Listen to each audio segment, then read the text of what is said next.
For the next hour, you'll be leaving the show me state and entering the show me the money state. So stop what you're doing, grab a pen, and get ready to learn. Jake Floyd of Floyd Financial Group will be your guide for straight talk and honest answers about living the life you deserve in retirement. So prepare to be empowered. Now, here are your Show Me the Money hosts, Randy Floyd, Jake Floyd, and Jeff Shade. Good morning. Thank you so much. Welcome to Show Me the Money with Randy and Jake Floyd, the radio show that gives you the straight talk and honest answers you need to help you reach your wealth management and retirement goals through smart investing and careful planning. I'm Jeff Shade, and I'm just here to ask the questions. But of course, the words of wisdom and solid advice, they come from Randy and Jake Floyd of Floyd Financial Group. Of course, Randy is off this week. So Jake, how you doing this Saturday morning? You know, Jeff, I'm doing great. Thank you for asking. I'm just kind of enjoying this cooler weather as we've been talking in the past. Oh, yeah. I went out last night to let the dog out for the last time, and I could see my breath. I think we had our first frost already, so it won't be long now. Frost in the pumpkin. Certainly, we're glad everybody has decided to join us here for this fine fall Saturday for Show Me the Money. A lot to talk about on today's program. You know, I was looking at something on the internet last night. I was amazed. I watched it over and over again, Jake, and that was this SpaceX, I guess it was a booster, how it could land in this platform and be grasped by those arms. I don't think I've ever seen anything like that. You know, Elon has so many haters out there. You know, I think it's a good lesson to reflect on. You know, if nobody is trying to thwart your efforts, you're probably not doing anything worthwhile. And while I'm not super into the space stuff, I do think that what he has been able to accomplish with SpaceX over the last 10 to 15 years or so is absolutely insane. If any of those people are saying, it's not Elon and he's a fake and he just buys other people's ideas and all this kind of stuff, watch that booster land, okay? Last week, he did another test launch of Starship, which is the big ship that's like 40 stories tall that he wants to use to transport people to Mars. So he launches this rocket, he flies it halfway around the world, it splashes down. But the most notable part about this launch is that they were able to land, and when I say land, I'll describe that here in a second, this booster that carries the majority of the fuel for the initial liftoff, right? They have it set up so that, and his whole thing since the beginning is being able to create a rapidly reusable rocket. Prior to Elon Musk, you threw all this stuff in the trash after you used it, right? Since then, there's been, and I don't know exactly the number, 200 plus launches that he's reused the same rocket on now with Falcon. And so anyway, he goes to land this booster, and this is all happening autonomously, by the way. Nobody's remote controlling this. This booster comes back down. So this booster, the whole rocket is 40 stories, 400 feet-ish. Yeah. The booster is 233 feet and weighs 160 tons with no fuel in it. And at this point, it still has some fuel left in it. So let's call it 200 tons, okay? And this thing sets down on this landing rig. And again, you have to see it. It comes in for a landing, hovers, and then this thing, while it's hovering, grabs it. Yeah. And then it shuts off. I mean, the amount of precision required for that is just unreal. And you can tell by SpaceX's reaction to this that they were not expecting it to go well. Anyway, my hat is off. The guy has a million irons in the fire. He also had his Tesla AI showcase last week as well. There was a Tesla event where he came out and he invited a bunch of people out and he unveiled the Cybercab. Okay, and so one of the things that he's been talking about for a long time is a robo-taxi fleet, right? So a relatively inexpensive vehicle. 6 months ago, 8 months ago, something like that. He said, if you do not believe that Tesla will solve autonomy, driverless vehicles, that they will not be the first, then you should not be a Tesla investor. That's a pretty bold statement, number one. He went on to show off these cars. Wall Street apparently found it underwhelming because the stock tanked the next day. However, it was pretty wild to see a bunch of cars that cost, under $30,000. They have the vertical opening doors on them, right, so that they can be in small spaces and that kind of thing. And there's no steering wheel and no gas pedal. So you get in the driver's side and you don't drive, right? The car is never meant to actually be driven by a person. At the same event, they had Optimus, which is his humanoid robot, serving drinks to people at the party and that kind of thing. Yeah. And again, this is all in its infancy, but it's starting to look like a sci-fi movie in real life.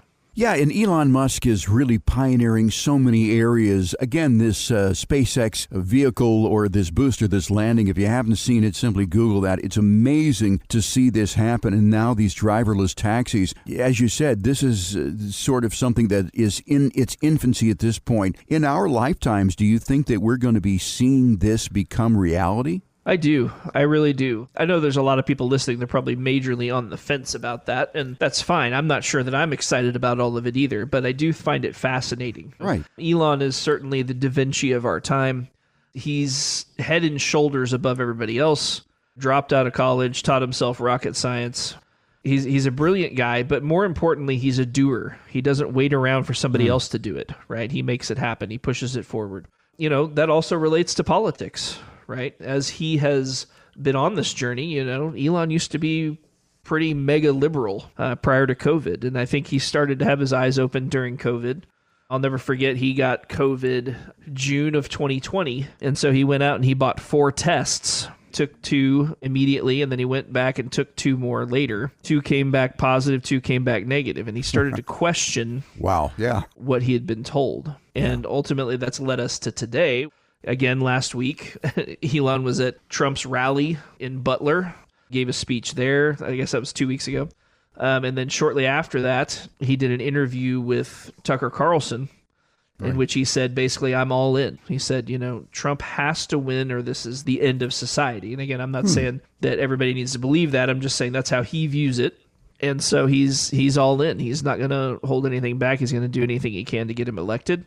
You know, I think he understands the severity of what a Kamala Harris presidency would mean, especially when it comes to freedom of speech, which is the foundation of our society. Well, Elon Musk certainly is a pioneer in a lot of different fields. I certainly cannot argue with that. I mean, SpaceX and Tesla and so forth. And when you said rocket science, he probably said to himself, well, this is not rocket science. Well, indeed, it is rocket science. And to be able to teach himself something like that and to come as far as he has is really quite amazing. Do you think that the public out there is really ready for space travel and ready for driverless vehicles? I saw a little survey online that said, would you ride in a driverless vehicle? If you had a car that could drive itself, would you be secure? And most people said, I probably would ride in it, but I wouldn't feel very safe. What do you think about this technology? In my opinion, Elon is probably the only one I would trust to develop it because he's actually interested in advancing humanity forward. And again, I'm not saying I agree with everything that he's doing,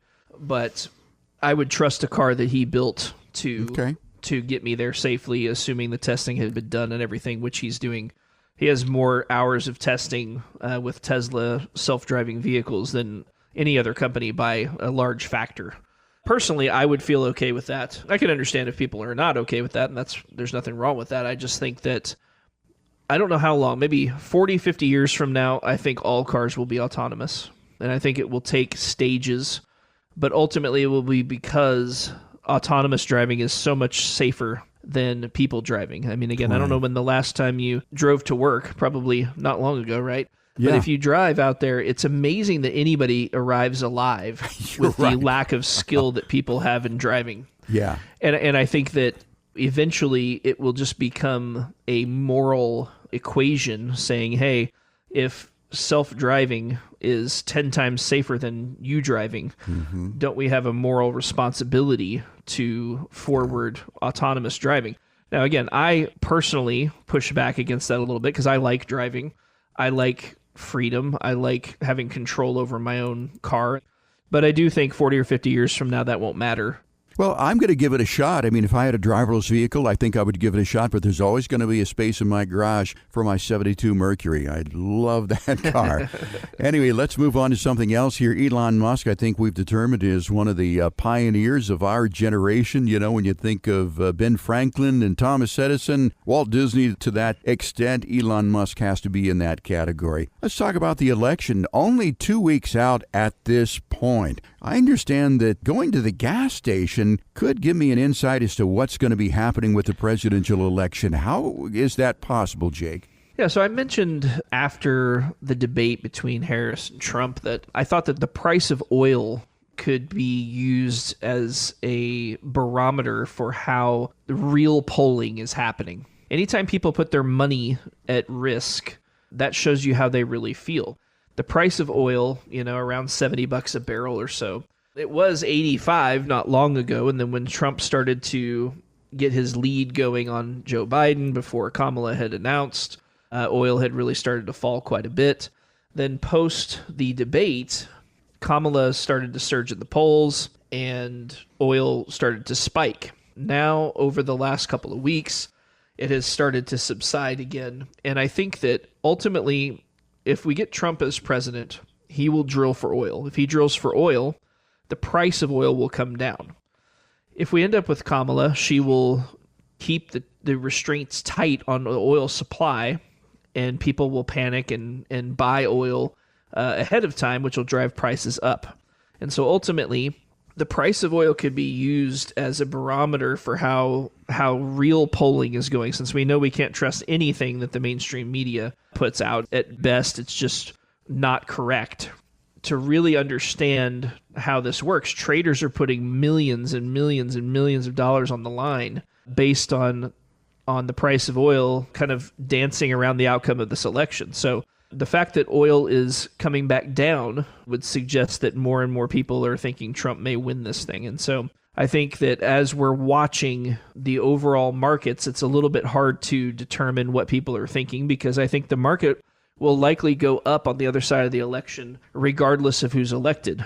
However, the price of oil is something entirely different, where if we start being a net exporter of oil and we start drilling for oil in this country, that is definitely going to cause the price of WTI crude, which is the crude oil that we use here in this country, will definitely fall. It'll be interesting to see if that holds true and how it turns out on election night. Well, I think no matter who wins the election, we can get through almost anything if we have a plan. And that's what I want to talk about right now, Jake, is this retirement plan that we're offering here at Floyd Financial Group. Now, maybe you have a plan.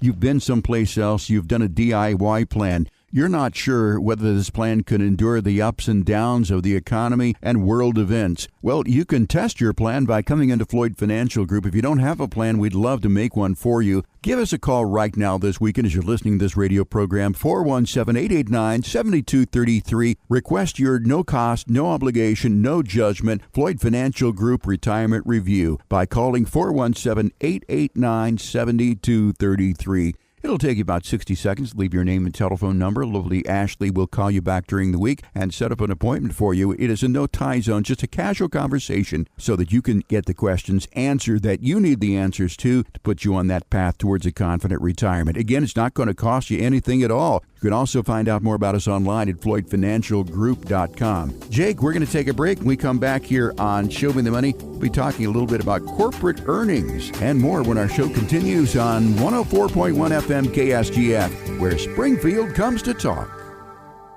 Ready for another helping of some more real money talk? Thought so. Now, here's another serving of Show Me the Money with your hosts, Jake Floyd and Jeff Shea. Welcome back to Show Me the Money. I'm Jake Floyd, and in this segment, we're going to be talking about corporate earnings. Why are they so important to the stock market? Jake, this is a pretty good topic. First of all, let's start at the beginning. What exactly are corporate earnings? Yeah, so corporate earnings, Jeff, are basically the profits, or lack thereof, of these companies that are publicly traded. And once a quarter, they're required to put out the results of the previous quarter. And most companies will also give a forecast of the next quarter and or the next year. And so they're trying to guess what they're going to do, and then they're also counting what they did actually do. And the reason that's important is corporate earnings are probably the number one thing that gets looked at trying to decide what a stock is worth. Okay, so corporate earnings directly affect a stock price. How are corporations doing these days? I see all the time that this company or that company shutting stores or going out of business. What are some of the main corporations that we really should be concerned with? Yeah, so far we've had mainly banks. Banks are always the first to put out their earnings, and the banks all made a killing. Shocker. You put your money in the bank for nothing, and they're making 5 and 6% on money that's not theirs. So yeah, they're making good money. So the stocks didn't really go up a lot on those reports because everybody was expecting them to make a lot of money. That's kind of the next piece of this is what are the expectations of earnings by the public and by Wall Street versus the reality of those earnings. As we're trying to determine how high the stock market can go, because I think a lot of people look at the stock market and think, man, this thing just goes up and up and up and up. It can't go up forever, can it? Well, actually it can. And actually it probably will, barring some kind of catastrophe, simply because of the way the math works. As the money supply expands, everybody has more money. You create some inflation or a lot of inflation like we have over the last 4 years or so. And as that inflation comes in, that creates higher profits, and higher profits mean higher stock prices, and then everybody has more money, and it's a cycle. That's why the market, if you zoom out a long way, it looks like it's just gone straight up over time. And it's because the nature of the market, the mathematics behind the expansion of the money supply, keep the market going in an upward trajectory. So as it relates to earnings are very important because in order to have the stock market move meaningfully higher, you really have to have the corporate earnings moving in the right direction. They have to be going up. And corporate earnings are up a lot over the last 15, 20 years.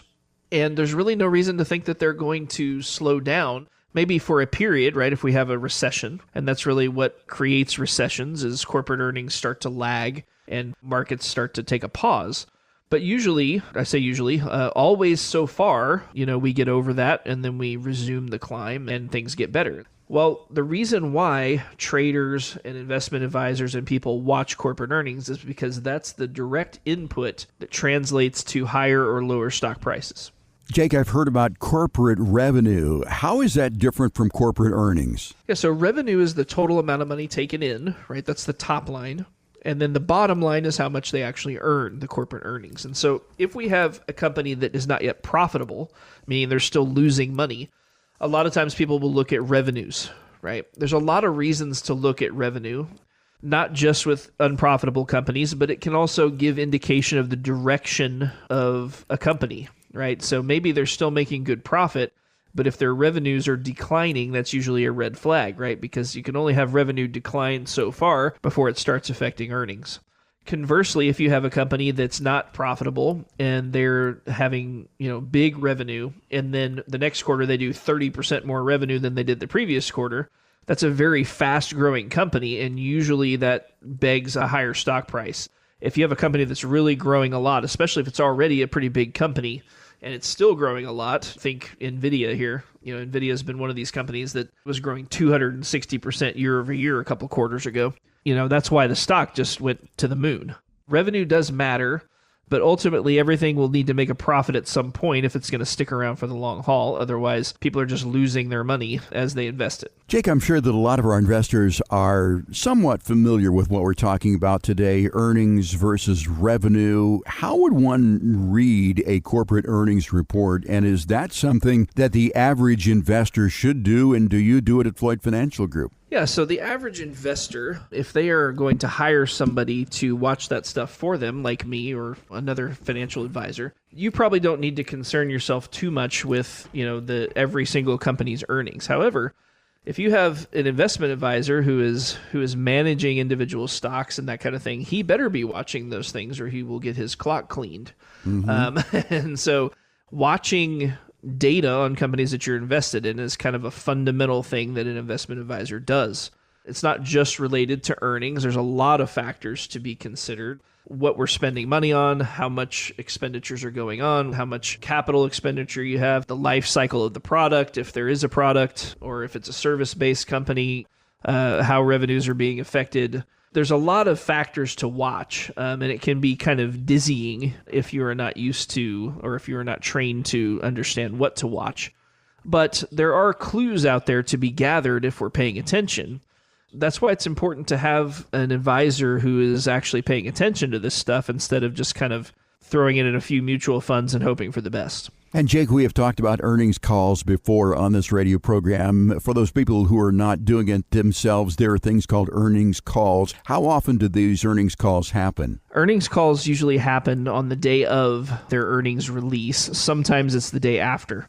And so what happens is they will get on a conference call and they will discuss the whole quarter. So they give all the nitty-gritty details on where all the money went. And as a public company, they're required to do that. They can't withhold that information. So they'll say, hey, we did this much revenue, we made this much profit, here's what we spent all the money on exactly. And they might give a forward-looking statement too. They may say, hey, this quarter was good, but wait till you see next quarter, it's going to be even better. Or they might say this quarter was soft because the consumer is, running out of money and that concerns us. And so we're going to lower our target for next quarter, that kind of thing. But then at the end, they usually have a question and answer session, which lasts usually as long as the call itself or longer, where analysts call in and ask questions of the CEO and kind of drill down even more on some of the specifics. So a lot of these calls are 30 minutes to an hour and 30 minutes. I've definitely listened to a lot of earnings calls over the years. Yeah, there's a lot to watch. There's an infinite amount of things to watch, really. Understanding what's important and what's not important is a big part of that. Jake, who are the big corporations that we want to pay attention to, and who are the emerging competitors in the industry? I would imagine that certainly Elon Musk's company would be one of those. Sure, yeah. And, I would say anybody in the Fortune 100 is somebody we should be watching to some extent, even if we're not invested in them. And the reason for that is they're big enough companies where their tentacles spread to every area of the market. I may not want to invest in Home Depot, for example, but Home Depot has implications on the price of tools and the price of lumber and those types of things. And there are nuggets inside of Home Depot's earnings call that may affect other companies that we're invested in. Certainly anybody in the top 100 or so by market cap, meaning by company size. So certainly, the Apples and Microsofts and Teslas and Nvidias and Metas and all those, but also United Healthcare and a lot of these companies, they affect so many different things. And so there's nuggets of information that they give out that can help us understand what may or may not be coming in other calls and then also on future calls. So, Jake, in general, from a 40,000-foot view, how are corporations doing these days as far as earnings go? And what are we looking for in the future? Are there any roadblocks that we should be watching out for? Yeah, so, we're probably only about 10 or 15% through this quarter at this point. But I think so far, these companies have done very, very well. I think they're all a little bit concerned about the election and post-election shenanigans. And so I think if those were not about to happen, I think they'd be even more positive than they are. I think there's a lot of people concerned that after the election, the market's going to tank. I think it might be the other direction, even regardless of who gets in there. I certainly have my concerns about our freedom and our way of life. And I'm not belittling those things, but from a money standpoint and a market standpoint, I think it's likely the market will go up on the other side, regardless of who gets elected. I'm just as worried about what happens if the world doesn't end at the election as I am that if it does, right? And because people still have to live, you still have to make ends meet, even if inflation soars and all this kind of thing. So I'm very focused on that, as well as being prudent ahead of this election and some of the fallout that may happen shortly after the election. We're definitely paying attention, but it's hard to lean too far one way or the other because you could get hurt both directions. Right. Well, I certainly have my preferences to how this presidential election is going to go, but I've resigned myself that whatever happens, I'm going to keep doing what I'm doing right now and just make the best of it. America is a very resilient country. We can really get through pretty much anything. It's been proven in the past, and I'm sure that is going to be the case in the future. And of course, for me, it's just personal responsibility. I'm not looking for any environmental factor or anybody out there to give me anything. I'm going to make my own way. But anyway, that is just the way that I think. You're listening to Floyd Financial Group Show Me the Money. My name's Jeff Shade, along with Jake Floyd. Interested in anything that we've talked about today, you'd like to get in and sit down and talk with Jake about your individual journey towards a confident retirement. Again, as every week, we make this announcement multiple times. We're offering a no cost, no obligation, no judgment opportunity for you to get your Floyd Financial Group retirement review. Call 417-889-7233 to do just that this weekend. Make that call while you're thinking about it. Do it before the year's over with. Get 2025 off on the right foot by calling 417-889-7233.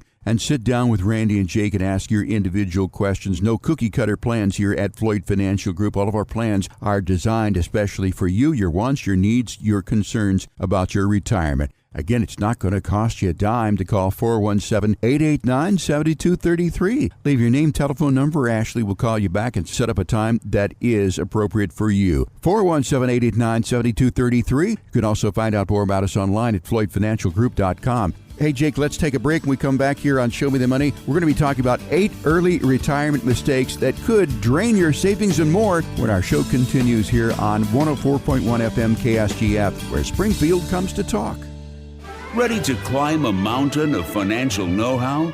Good, because it's time for more Show Me the Money with your financial Sherpa, Jake Floyd.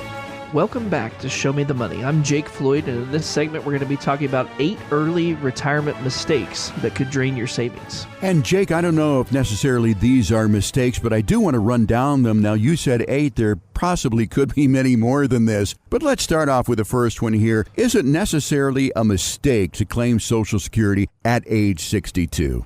Yeah, so if you're still working, most people, it would be a mistake to file Social Security at 62 because you would have to pay it back. So you can make up to $22,000 in a little change while you're taking early Social Security without having to pay anything back. But if you're making, let's say, $50,000 a year, you would turn on Social Security, but you would have to pay all of it back because you're making too much money. And so that's something some people don't know, and so they think they're going to be able to keep their Social Security, and then they find out that they just clamp it off because they're still working, and you kind of lose some of the benefit of deferral if you do that. And so that would be a huge mistake. However, if you are retired, there's many cases where it does make sense to turn on Social Security. It just kind of depends on your situation.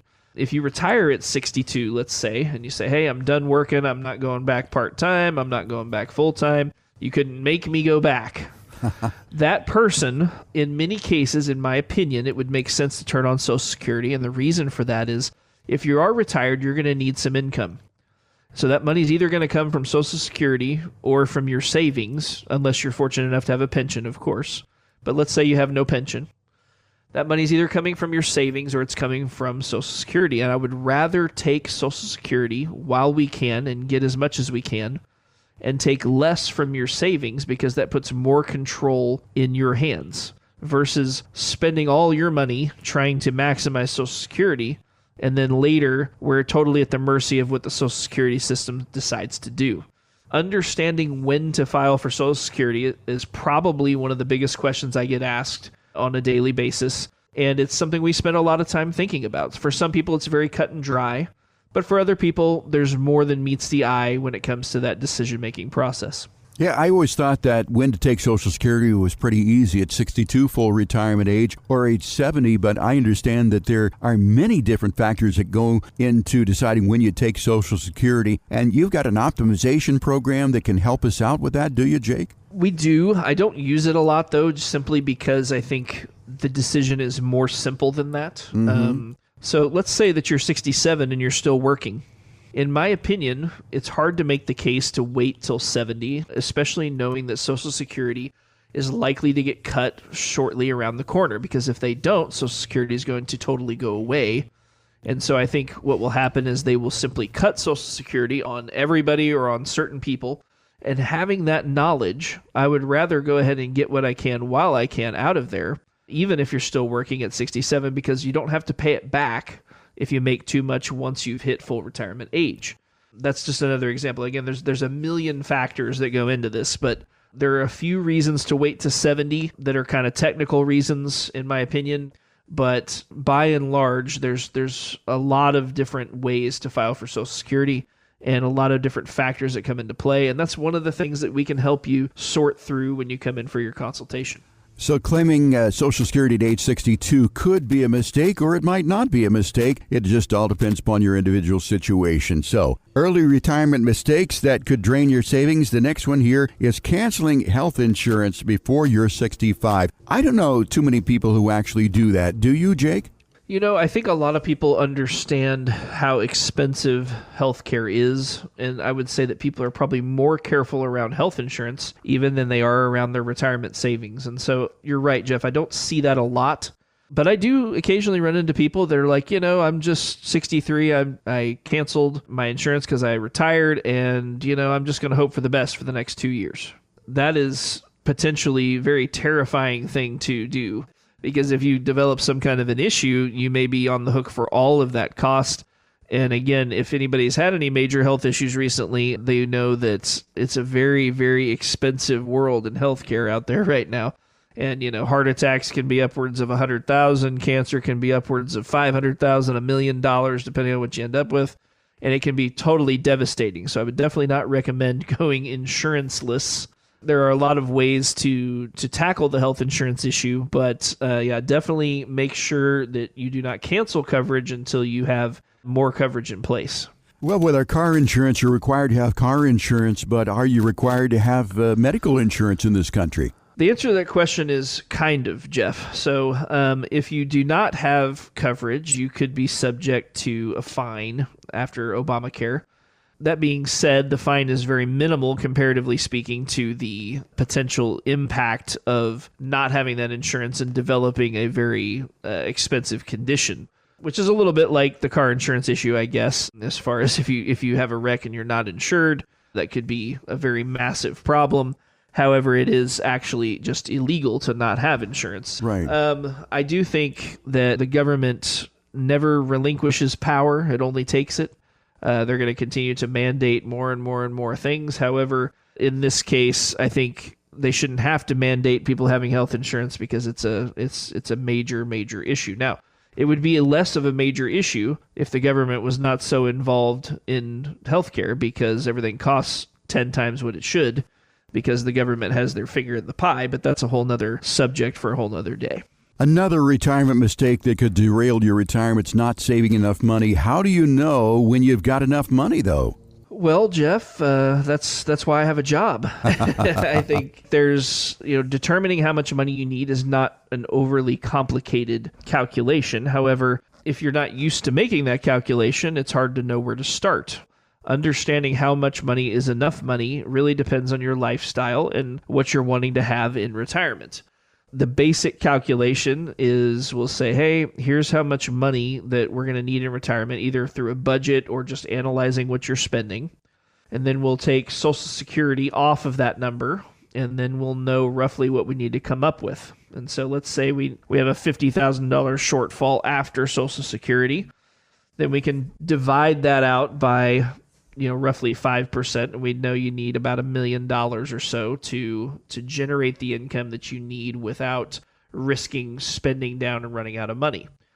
There's a lot of ways to do that calculation. Not everybody needs $50,000 plus Social Security. In fact, my average client probably makes more like $50,000, $60,000 a year total in retirement, not 90 or 100,000, but there's people that need a couple $100,000 in retirement. And so if we need more money in retirement, we need a larger pool of savings. And so that's probably the thing I spend the second most amount of time on, is calculating exactly how much money we have and what the best approach is to make sure that we don't run out of money as we start to take income in retirement. We're talking about retirement mistakes that could derail your path towards a confident retirement. Next one has to do with debt. Now, Jake, do you have to be totally debt-free to go into retirement, do you think?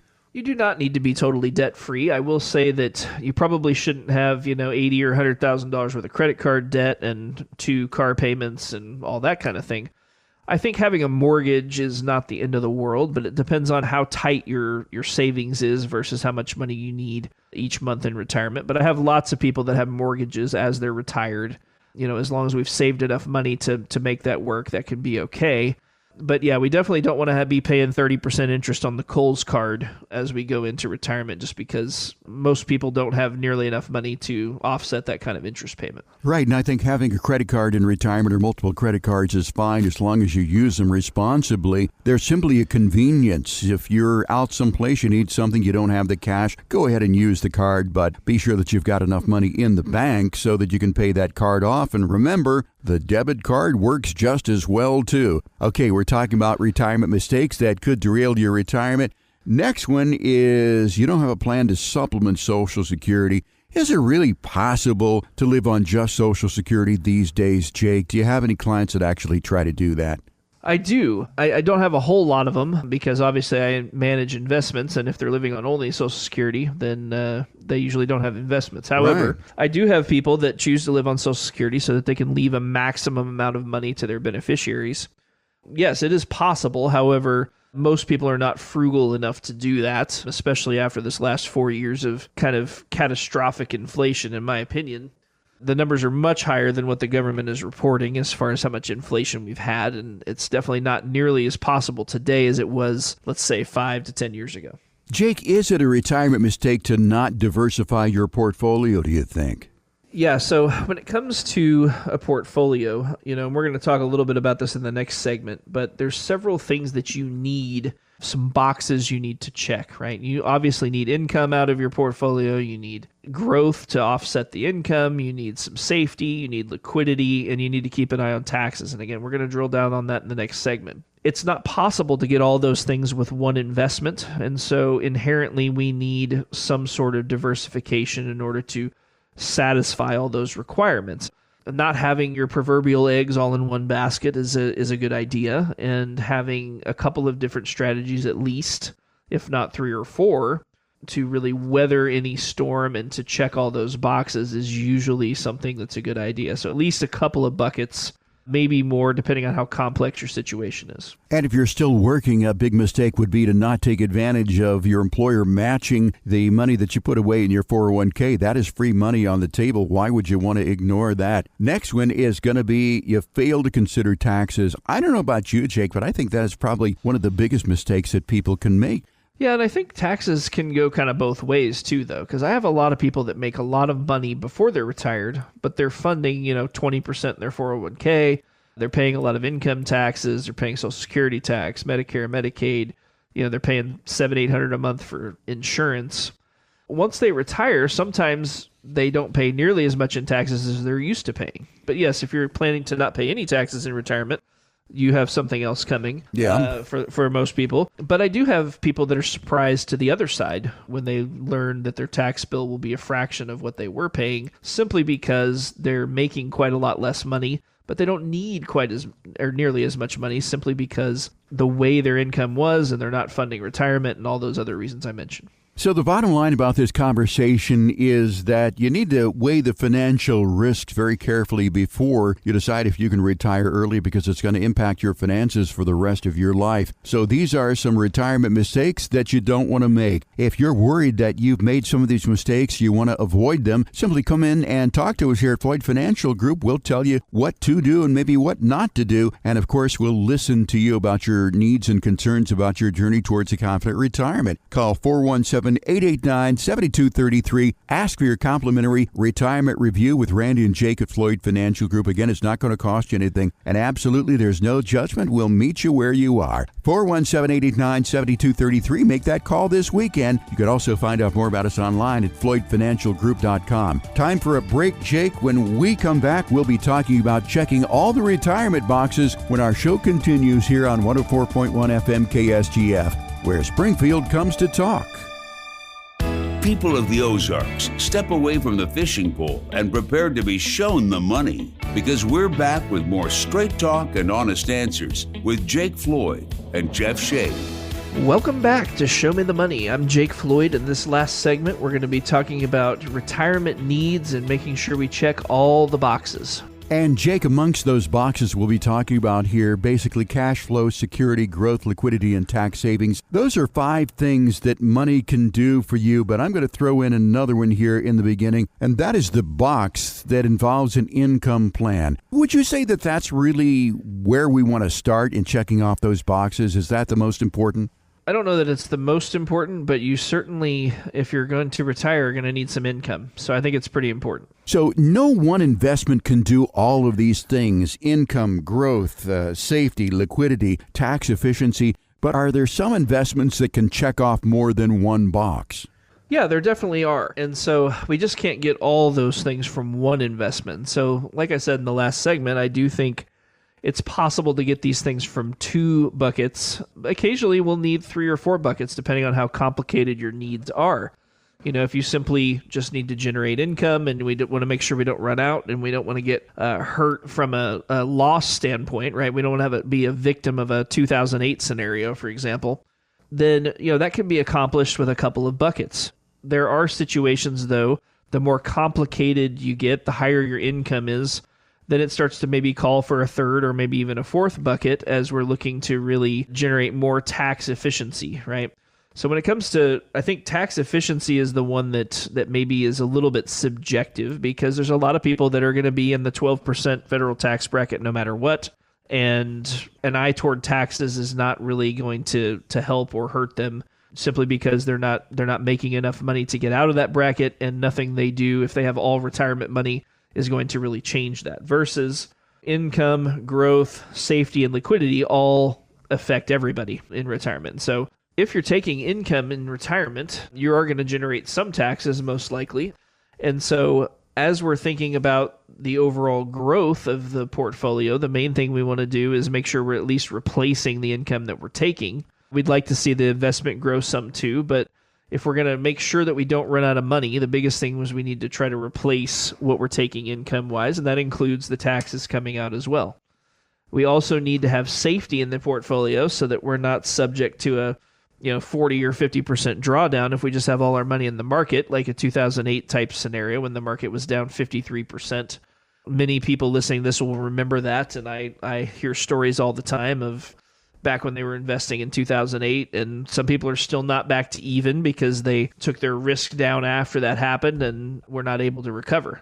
Even though the market is up 400+% later, depending on where we're measuring from, they're still not back to even. And it's important to stay invested when you're in retirement. And so we need to have an eye toward risk tolerance and risk appetite, but also your risk capacity. So you may be okay with a lot of risk, but maybe you can't afford to actually take that much risk because you need every penny you have.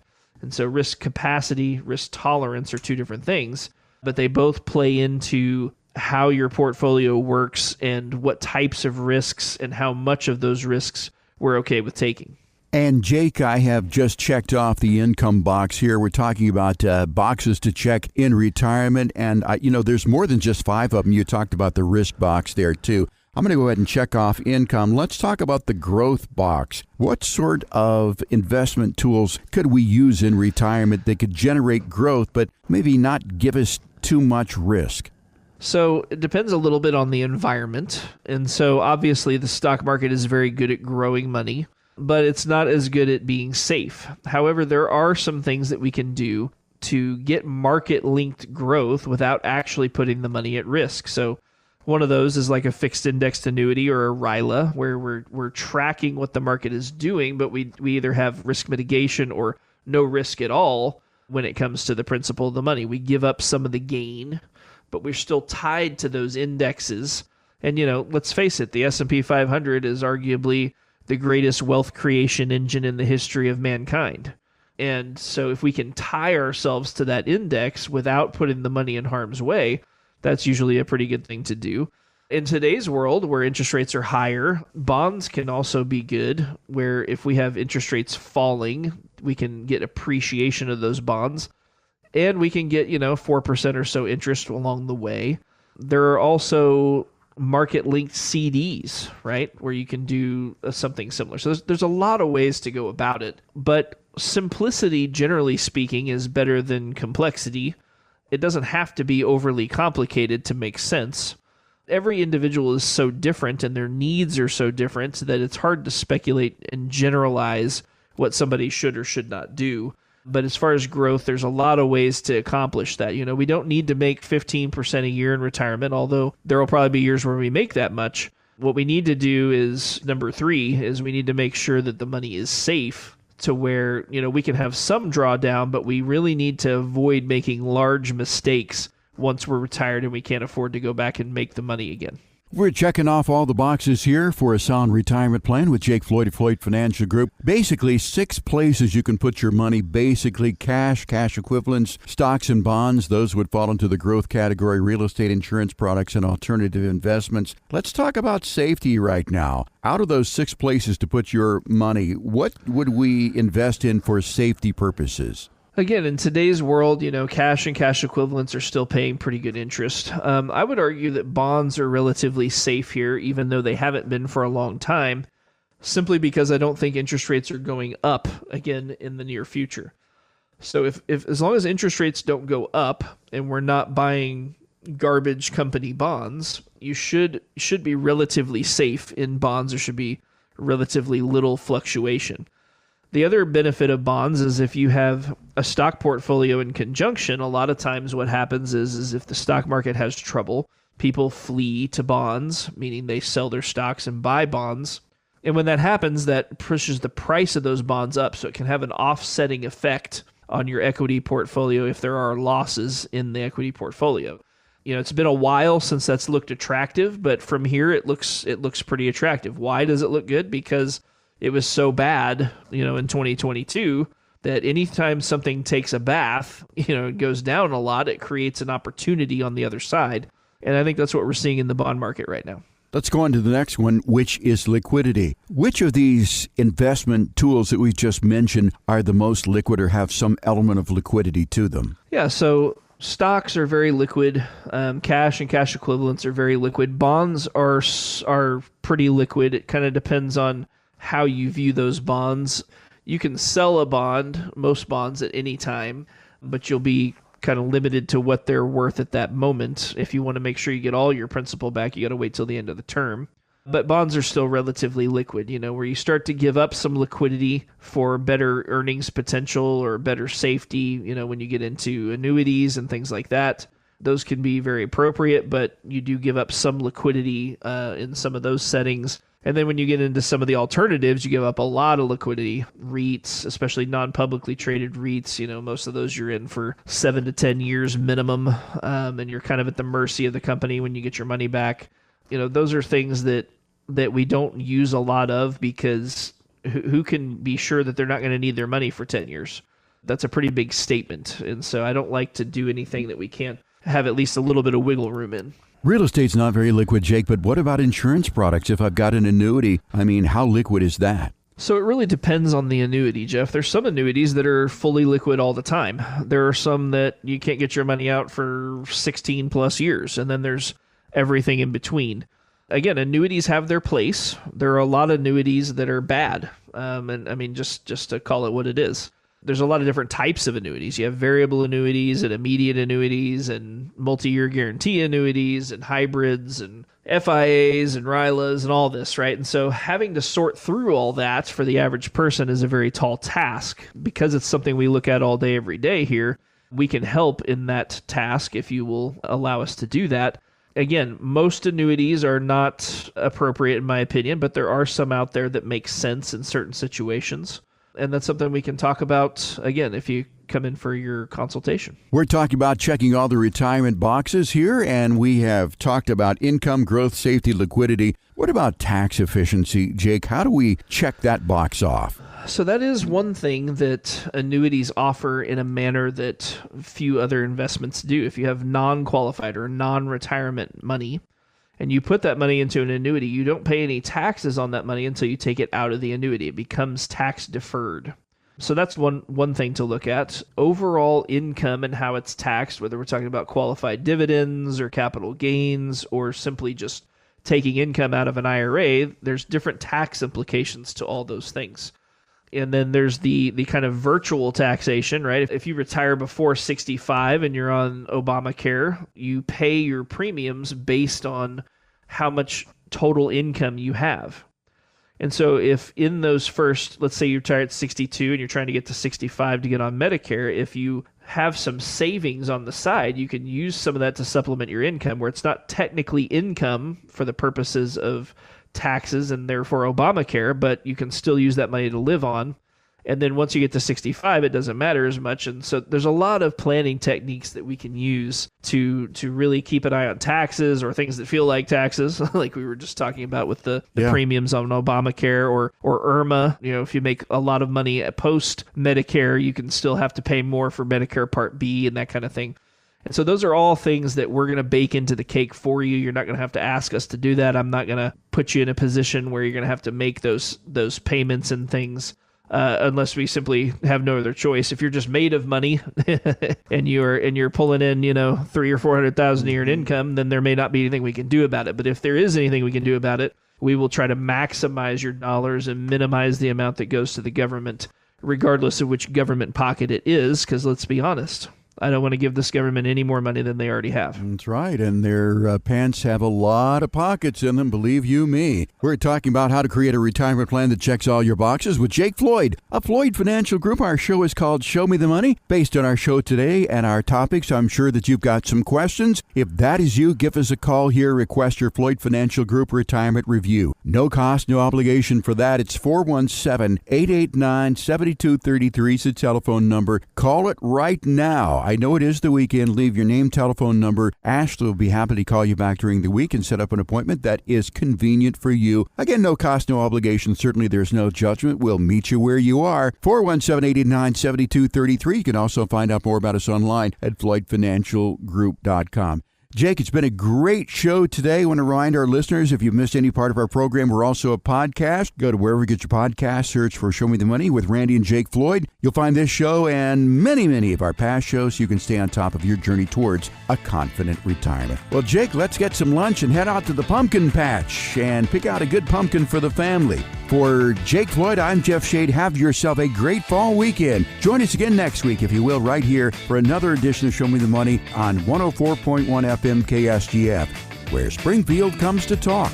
The information provided in the preceding program is for educational purposes only and are not intended as investment advice for any individual or entity. All information contained herein believed to be from reliable sources. However, we make no representations as to its completeness or accuracy. The opinions expressed are subject to change without notice and do not constitute financial, legal, or tax advice. Please consult your financial professional before executing any financial strategy. Financial planning offered through Floyd Financial Group, LLC, an investment advisor registered in the state of Missouri.